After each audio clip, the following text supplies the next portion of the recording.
As we continue this conversation on culture, one of the questions that would come up is, can we actually create or change or form the culture we want?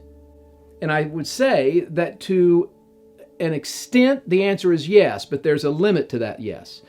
For instance, if we are understanding culture as that which we cultivate, then you must be aware of the environment in which you're cultivating.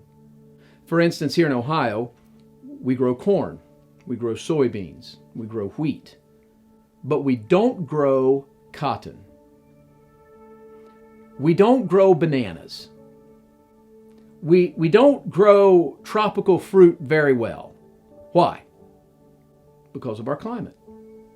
When you consider a climate, you have to consider that there are certain things that grow good in that climate and there are certain things that don't. If you're pastoring a church, if you are leading any kind of a business or any kind of an organization, there's a certain environment in which that organization exists that will limit the ability for you to create whatever culture you want to create. And the question back is this: why do you want to create that culture in the first place? I think one of the most damaging things that we could do is go to a conference somewhere in another part of our nation that is a different culture in itself, or we even go into another nation and we see something and we think that we can take everything from that setting and bring it back into our setting and get it to grow. You may love tropical fruit, but you are not going to have success bringing it back here to Ohio and planting fields of it, because there's a certain environment that you must consider whenever you're creating the culture that you believe needs to be formed.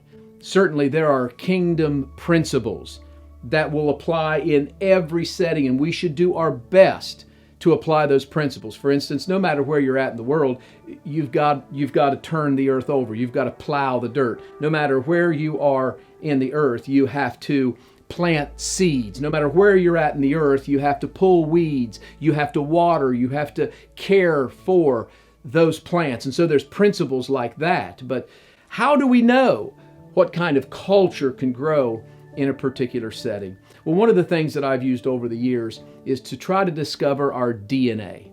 And this especially works for pastors of churches and religious organizations, even though it could be transferred into the business world, I'm sure.